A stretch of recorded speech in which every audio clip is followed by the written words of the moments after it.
Price Lord. இன்றைக்கி ஜெபம் பற்றி பார்க்கலாம். நம்ம கூட இருக்கிறவங்க, நம்ம ஃப்ரெண்ட்ஸ், நம்ம சொந்தக்காரங்க, சகோதரர்கள், சகோதரிகள், இன்னும் நிறைய பேர் நம்மளுக்கு விரோதமாக பேசுவாங்க. நம்மளை பற்றி 4 பேர்கிட்ட இவங்க எப்படி அவங்க எப்படின்னு நம்மளே காயப்படுத்திக்கிற அளவுக்கு நம்மளை பற்றி பேசுவாங்க. மனுஷனுடைய நாக்கில் அவ்வளோ விஷத்தன்மை இருக்குது. சில பேர் நம்மளை வார்த்தையினாலோ, சில பேர் நம்மளை அடிச்சிட்டாலோ இல்லை காயப்படுத்திட்டாலோ நம்ம என்ன பண்ணுவோம்? திரும்பி அடிப்போம், இல்லை திரும்பி சண்டை போடுவோம், திரும்பி கத்துவோம், ஏதாவது பண்ணுவோம்.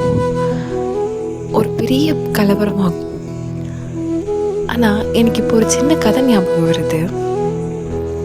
சின்ன வயசில் என்னை எங்கள் அண்ணன் அடிச்சிட்டாலோ இல்லை டீச்சர் ஏதாவது திட்டாலோ நான் பண்ணாத தப்புக்கு போய் வீட்டில் போயிட்டு அழுவேன்.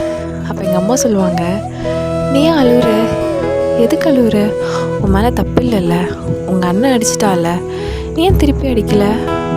அடிக்காத, சண்டை போடாத, கத்தாத. நீ ஏசப்பாவோட பிள்ளை. கடவுள்கிட்ட என்ன பண்ணு?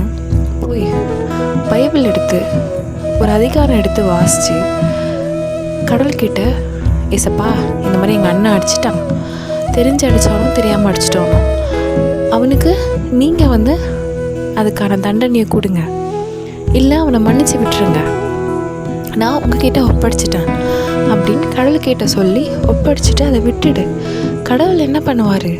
அதுக்கான தகுதியான கூலியும் அவங்களுக்கு தருவார். நீ பயப்படாத, நீ அழாத, மனுஷனை கண்டு நீ பயப்படவே பயப்படாத. நீ பயப்படுற ஒரே ஆள் யாருக்கா இருக்கணும்? தேவனுக்கு மட்டும்தான் பயப்படணும். மனுஷனை குறித்து பயப்படக்கூடாது.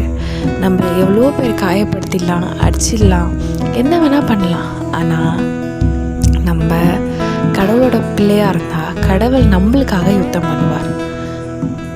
நாம் தேவனோடு இருந்தால் தேவன் நம்மோடு இருப்பார்.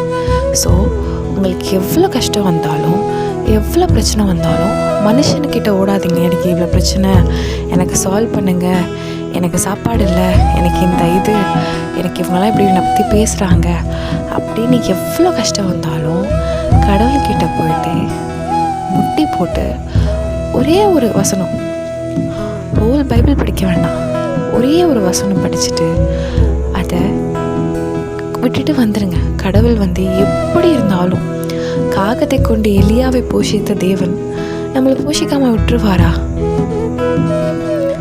கடவுள் நிச்சயமாக செய்வார். தேவன் மேலே நம்பிக்கை எப்போதும் இருக்கணும்.